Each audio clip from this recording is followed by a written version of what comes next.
Alright, so I've got a little experiment for you. I want you to go back to your 10-year-old self. And yeah, I know a lot of us mentally have never left our 10-year-old selves, rightfully so. But I want you to go back to when you were 10 years old, and I want you to imagine that kid taking a gander at what your game collection looks like nowadays. Now, I don't know about you, but my 10-year-old self just pooped his shorts. Yeah, I imagined him in shorts for some reason, and he was in such shock he didn't even try to save it by running to the bathroom. The thing is, one of the big differences between kids and adults is that adults in general have way more freedom to do what they want, with a whole lot less of being told what not to do. I mean, just look at any parent-child interaction. Pretty much every 10 seconds, that kid is being told to not do something. So when it comes to owning video games, a lot of adults go wild with it, and who are we kidding? I think it's only fair to say that some of us go absolutely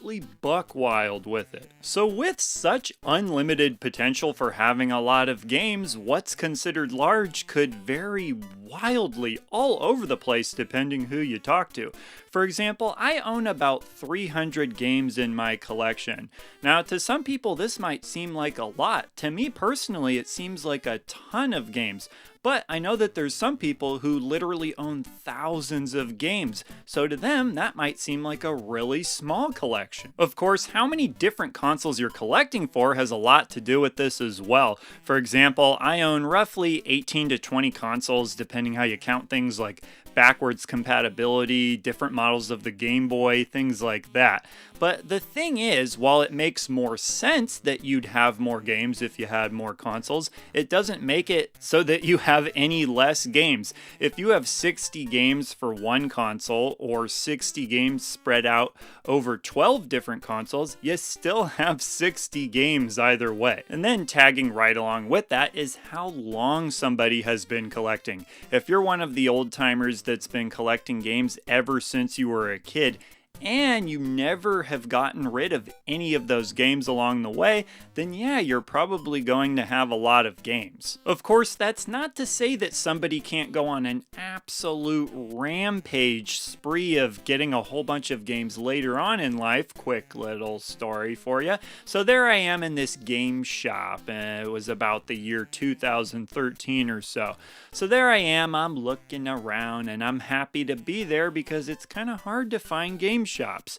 So all of a sudden I hear the little ding ding of the door ring, and I see, 4, 5, maybe even 6 boxes walking through the door with 2 little legs underneath moving these boxes through. So then whoever's holding these boxes pokes his head around and says, "Hey, I've got some games I'd like to trade in." So the customer walks up to the counter with his boxes and puts all of his boxes down on the counter. Now at this point, there's nothing left of this counter. The boxes are taking up the entire thing. So then the game shop owner says to the customer, "Whoa, this is a lot of games. Have you been collecting these your entire life?" To which the customer says, "Nah, I got all of these about a month ago, and I just had my fill and I think I'm done with them now." To which the game shop owner and I gave each other a look, and without saying anything, we said to each other, "Yikes." Now, did a little part of me inside die that day? Perhaps, but getting back to the reason why I told that story,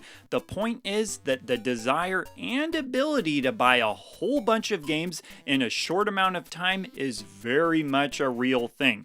Now, it may not always happen as half-heartedly as it did with that particular person, but the point is, it does happen. Now, in my story, I mentioned how this customer had about 5 or 6 boxes to hold all of this stuff that he was trading in, which brings up the idea of size. How much space is your game collection taking up? After all, some stuff is just smaller than other stuff. For example, a Game Boy cartridge. These are pretty small. They don't take up a lot of room. And if I wanted to, I could take it out of the protective case and it would be even smaller. But then you compare it to something like a Neo Geo cartridge, and these things are massive. I mean, these are bigger than VHS cassettes.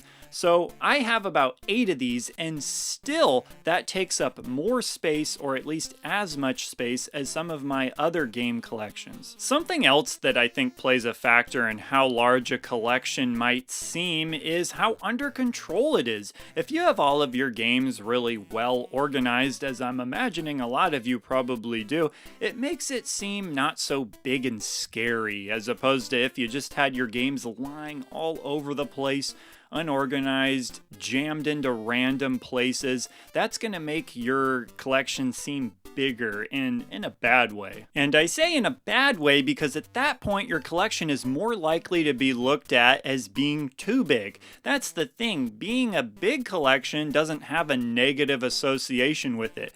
Too big does, and really I think that's the whole reason we even ask this type of question to begin with.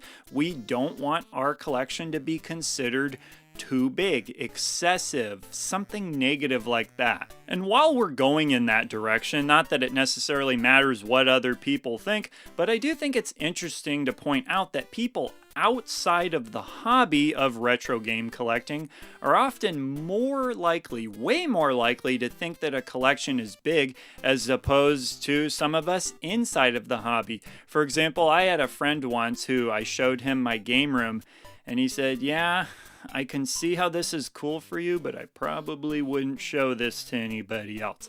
Now, of course, my friend was just giving me a hard time, but the point is, people outside of the hobby are just way more likely to think our collections are bigger. Alright, but I think that about does it for my thoughts on this topic, and like I said, when we're asking what makes a large collection, what we're really asking is what makes a collection too large. And for that, you really have to go from person to person because every single person is going to have a different opinion when it comes to this, whether you're inside the hobby or outside of it. But with that said, for this video's question, I want to do something fun. Besides any general thoughts you may have, I want to go back to the original question that I opened this video with, being how would your 10-year-old self react to seeing your current game collection? I think some of you may have some fun answers for that one. So be sure to leave your comments down below, and I will see ya in the next video.